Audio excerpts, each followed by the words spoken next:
For the longest time, Beyonce and Jay-Z have been the it couple of the industry, and fans thought it could be because she is the queen of pop and her husband is, well, Jay-Z. However, what if their status as the power couple isn't well-deserved? What happens when it's revealed that their status is not just because of their careers? The problem is that everyone seems to be coming forward to expose the pair, whether they be insiders, Hollywood stars, former friends of the couple, or crew members. From Jay-Z's bodyguard to Beyonce's ex-drummer, and more recently, her ex-dance captain, to even Jay-Z's long-term frenemy, 50 Cent. They all have things to say about Hollywood's power couple. And with their shocking revelations, it seems Beyonce and Jay-Z have a reason to be the power couple. And it's absolutely not for the reasons their admirers might assume, because it seems like these two would sacrifice anyone to achieve their goals of fame and financial security, including treading on some people's toes, and in some cases, sacrificing those people. One thing about 50 Cent is that he never holds back when expressing the truth. He certainly understands how to deliver his pennies, which is precisely what he did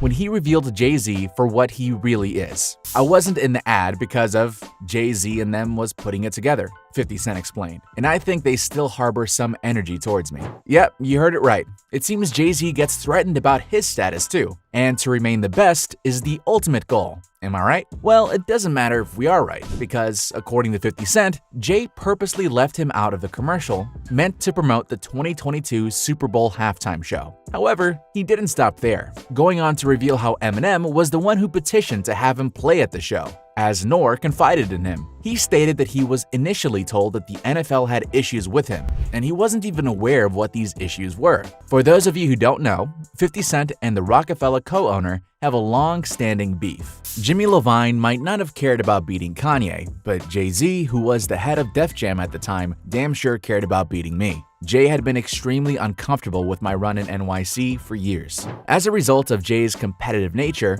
50 continued, and he made sure to do everything under the sun to support Kanye in order to defeat his rival. That's absolutely sickening. It appears that at the time, Kanye was making Jay proud, so he undoubtedly took great pride in Kanye's victory over 50 Cent. He even claimed that the Rockefeller co-founder had invested in the contest-style showdown in 2007 because he wanted to weaken 50's hold on the music industry. And, in the words of 50 Cent, he's so disappointed in Kanye today because of that. Speaking of Kanye, he seems to have escaped Jay's grasp because recently he's been speaking out frequently against the wrongs in the industry, of which Jay-Z and Beyonce are undoubtedly at the forefront. They can't control me. You get what I'm saying? They can control Shaq. They can control Charles Barkley. They can control LeBron James. They can control Jay-Z and Beyonce. But not you, man. But they can't control me. In a now viral interview with the reporter, Kanye made major name-dropping on some of the stars that are being controlled by the industry elite, and among those names was none other than his former pals, Jay-Z and Beyonce. One thing about Kanye is that he's going to spit, whether in his raps or even the hard truth, and he went ahead to say that some of these stars even sacrificed their loved ones just to be where they are today. Now you know what that means. You were correct. Jay and B have made some sort of sacrifice as well. After all, Kanye claimed in the same interview that he had never killed anyone, allowing him to say whatever he wanted without being arrested. This sort of verifies some of the contentious hypotheses being bandied about. Ye even dropped the beans that throughout Hollywood, a lot of people come up missing. You would think that with all the hysterical tales concerning Kanye's health and some of the major corporations canceling their contracts with him, he would be discouraged. However, you couldn't be more incorrect. Speaking of missing persons, the long-running conspiracy theory claims that Jay-Z sacrificed R&B legend Aaliyah, who died in a plane crash in the Bahamas, so that Beyonce could have her own spotlight. I don't even know what to say. I just know that was a murder. You know what I'm saying? That was a spiritual murder, whether people know it or not. Because God don't kill people.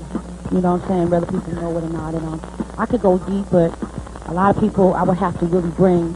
Hip-hop enthusiasts are pretty certain that Aaliyah's death may have been a planned murder, and that the crash was just a cover-up. Regardless of whether Mary J. Blige was true in her assertions that Aaliyah's death was a spiritual murder or not. Kingsley Russell, whose family owns a cab company in the Bahamas, claimed to have been with the R&B legend as his stepmother took her and her staff to the airport. Russell was just 13 years old at the time. he disclosed several previously unheard revelations in his book, Baby Girl, better known as Aaliyah. They took her out of the van. She didn't even know she was getting boarded on a plane. She went on the airplane asleep. Evidently, she was persistent about not getting on the plane. Perhaps she foresaw the outcome. We are unable to determine whether or not her demise was premeditated, but Jay-Z most certainly stood to gain significantly from it. If whatever Dame Dash, Aaliyah's boyfriend at the time of her death, said is indicative of this, then yes, in this case, we'll just let you be the jury. I know I'm not f***ing with that. I knew morally we weren't the same. So to me, Rockefeller was defunct. It was over. I couldn't f*** with it. It was something that, to me, I don't want to say unforgivable, but I couldn't understand it. Yes, Jay-Z actually compromised his morals, but for what? You already know that he kept up his musical ties to R. Kelly even after becoming aware of the precise nature of his abuse of Aaliyah. Jay-Z certainly has the skills to do anything for money. Not only are the Carters' former friends exposing them for what they are, but some of their former employees appear eager to help wash the couple's dirty laundry out in the open. A former bodyguard for Jay-Z, Uncle Ron, had the following to say. Jay-Z and Puffy wanted Biggie killed. Bottom line. Another thing, Jay-Z wanted him out of the industry, period, so he could take over and be the biggest hip-hop artist around. In order to achieve exactly what they want, the diva singer and her husband constantly step on toes. Additionally, he is not the first employee to claim that the pair have their hands tied to one questionable affair or another. However, it appears that Uncle Ron was ready since he has been dropping receipts on the power couple. In fact, he claimed that Beyonce and Jay-Z had what we would refer to as a business relationship and that there was no love involved. Recall how we claimed that one more of the couple's employees came forward to reveal them. Here is the strange tale. Kimberly Thompson, Beyonce's former drummer, accused her of sexual molestation, witchcraft, and even stealing her intellectual property. More recently, Ashley Everett, Beyonce's former dance captain, was spotted liking sketchy Instagram posts branding the singer a demon. It seems improbable, yes? Well, there are patterns in these things. And speaking of patterns, Jay-Z always seems to release new songs right after Nas releases his. That was fucked up what they did to Nas. That's fucked up. I know you did to Nas, Jay-Z. We cannot help but agree with 50 Cent on this, who claims that this guy is still slapping him without anybody noticing what's going on. This would have been viewed as a coincidence if Jay-Z didn't have the habit of releasing music almost always at the same time as Nas. We do know what is going okay. Here is a list of coincidences Jay has had over the years. In 2001, Nas dropped his studio album Stillmatic, and Jay-Z dropped his live album Unplugged on the same day. On November 30th, 2004, Nas dropped Seventh Disciple, and immediately Jay-Z rolled out his Collision Course album. In 2007, Nas released a compilation of his biggest hits from 12 of his Columbia releases. And you guessed right, Jay dropped his album American Gangster on the same day too. It's interesting why he's acting this way,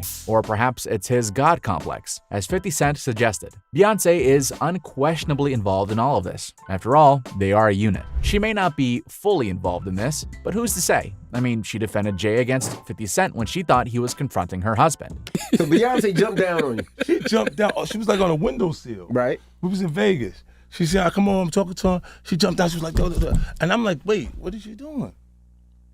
That stuff, that's me and Jay-Z stuff. This ain't got nothing to do with you, girl. It seems like Sasha Fierce was out that evening to hunt. That was no Beyonce. Anyway, Beyonce jumped 50 Cent because she knew all the things her husband does. So maybe she knows after all. Although it is unknown if Jay-Z and Beyonce have performed any human sacrifices. One thing is certain. The duo undoubtedly has many skeletons in their closets, and they have no trouble removing obstacles in their path. What are your opinions? Please share them in the comment section below.